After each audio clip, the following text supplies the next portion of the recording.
Hello guys, welcome to my YouTube channel. My name is Show Me Mary or Shifoduri, and this is Show Me O'Clock. So guys, as you've seen on the thumbnail, I traveled when I was 33 weeks plus 1. I'm currently 34 weeks, and this video is going to be telling you how to go on a long flight as a pregnant woman.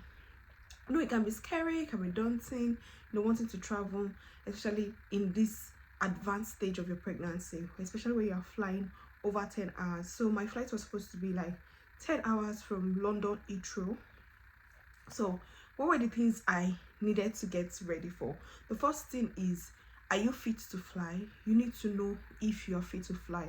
There's some conditions that would happen that your doctor or your midwife would advise you from traveling. For example, if you have history of blood clotting, or maybe your pregnancy is an high-risk pregnancy, maybe there's preeclampsia, or you're suffering from maybe threatened preterm labor or some other things, I'd be advised not to travel.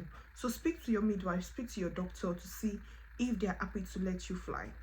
I know in Nigeria, a doctor would write a summary of your pregnancy, you attach your scans, you attach some important documents, and you take it to wherever you're traveling to.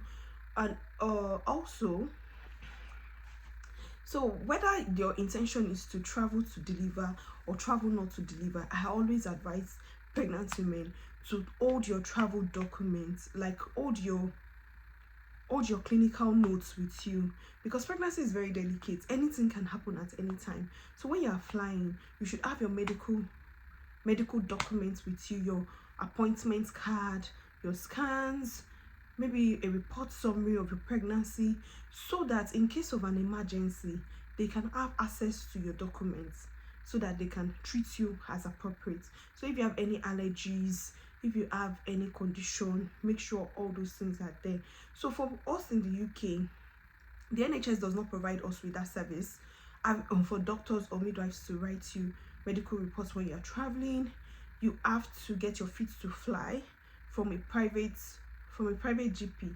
That's because you are going to need to pay for that. However, you can request your medical records from your hospital. So what I did was that I requested my medical records from the hospital. It took about a month for them to send that to you. They said it would take you about a month. So if you are traveling, you should also bear that in mind, that you would want to have your medical records. And also, I got the fit to fly from a private GP, because if you are traveling anything from 28 weeks, you need to get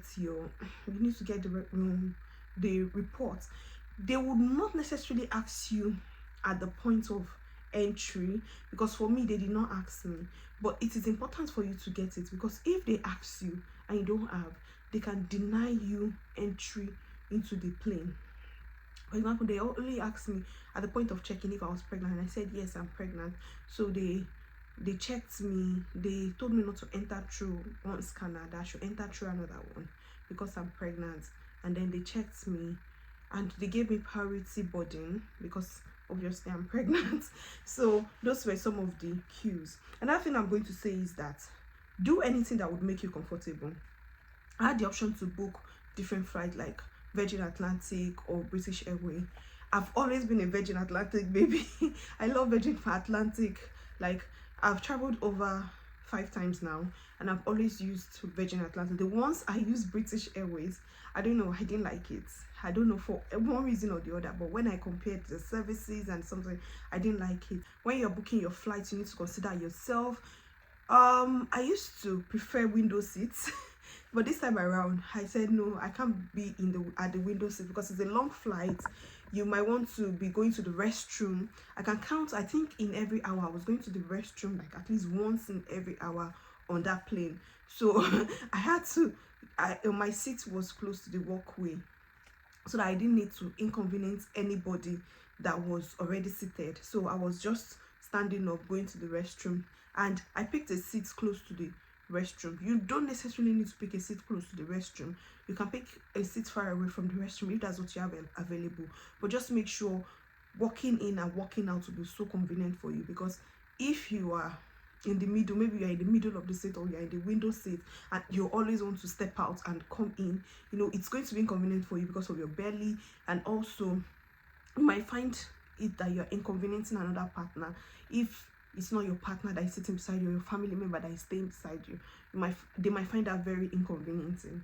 So another thing I did was to take my pillows and take my bum couch. This bum couch, I used it while I was at work. It works for coccyx pain. So I used it while I was at work. The reason why I was using it was that I was sitting a lot, and as my pregnancy advanced, I think from 18 weeks or so, I discovered that whenever I sat down, to stand up was very painful for my coccyx. So I ordered that couch from Amazon, and I was able to use it at work.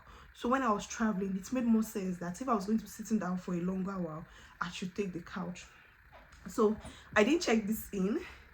At all. What I did was that I just put it on my luggage so that it doesn't, because this is going to take a lot of space. So I put on my luggage just as my travel pillow. So I clipped it to my luggage, so it was outside. So I took it, and lo and behold, it really helped because my bum was comfortable all through. I wasn't having that pain from sitting down for a long time. Also, if you wish, you can get an extra legroom space. Me, I didn't get an extra legroom space, but surprisingly, this flight was very, very comfortable. It was so roomy.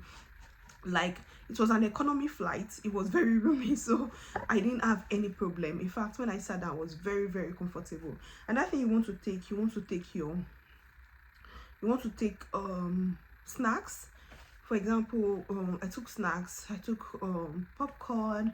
I took biscuits, chewing gum, things that would just make you feel comfortable, because you might be on the plane, and then maybe you are hungry before they serve you something, then you have something to munch on while you're waiting for, or while you're on your flight, or while you're waiting for your flight, or anything. So just pick some extra food. I kept it in my handbag, so it was very reachable. Another thing I did was to take my bottle with me. So my bottle was with me, although when I was being checked in, there was no water in there. But once I got into the what do they call it, the duty-free area, I was able to refill my bottle. So my bottle was refilled. Even on the flight, I asked for extra water from the flight attendant, and she was able to help me refill my bottle. So the bottle was very, very handful. Like, it was very, very helpful for me. I was able to drink unrestrictedly. Also, another thing I did was to get a TED socks. I ordered some TED socks from Amazon. It's a compression socks. Old women use it. People that have medical conditions use it. Pregnant women should also use it, because pregnancy poses you at risk of blood clots. So I used the TED socks. It's a compression socks. To I wore it. So I wore my compression socks all through the flight, so that would just make you comfortable. Sometimes you might feel like it's very tight, but that's what it's going to do. It was quite comfortable for me, so I didn't have any issues with that. Another thing I would also say is that you should, if they ask you if you're pregnant, just say it. You don't need to lie about whether you're pregnant or not. You don't need to lie. It's not going to change anything. It's not going to affect anything. It's just for them to take care of you better, just in case there's an emergency. What I was really scared of on my flight is that, I didn't want my water to break or something should happen on the flight. So that's what I was quite careful of. And the flight went on very well. The first flight was very, very, I had two different flights, because I had a connecting flight along the way. But the first flight was over 8 hours, and it was very comfortable. Bonus mark: if you have any movie that you want to see or you've not seen, just put it in your mind. Once you get to the plane, just look for it. I watched so many, like I watched different movies. I watched like 3 movies. I watched Barbie on Prime. They were asking me to pay for the movie, but I watched it for free on the flight. I watched Barbie. I think I watched one Avatar movie, and I watched one Siri movie. Maybe Why I Married Your Mother, or this. It was so funny. I just kept laughing. So if you have preference for movies, you can always just look through and watch movie. If you prefer music, they gave us iPad. So not they gave us sleep pad. I mean, what am I going to call it? It's called, I don't know, they gave us something, so if you want to sleep, you can sleep. And also what you can also do is to get a bag that has a zip, so your handbag might have a zip, so that if you need to elevate your leg during the flight, you're able to elevate your leg. And if you need to walk around, please walk around, don't feel shy. I walked around a lot, not really a lot because I was always going to the restroom, but at the time I just had to take a walk around round the hallway, just to and fro, just to make sure that the circulation was there. There's no restriction in you using your seat belts. Please use your seat belt, but make it in a comfortable way that it doesn't affect you or your belly. So I hope this video helps someone who is planning to travel. Yeah, it was quite comfortable. Like, I didn't have any issues. Like, I was quite comfortable in the first flight. I just wanted to get on during the second flight because we waited. It was a very long flight, total flight of about, I think, 16. I spent a total of like 16 hours waiting, from, it's not even, oh yeah, from the airport to the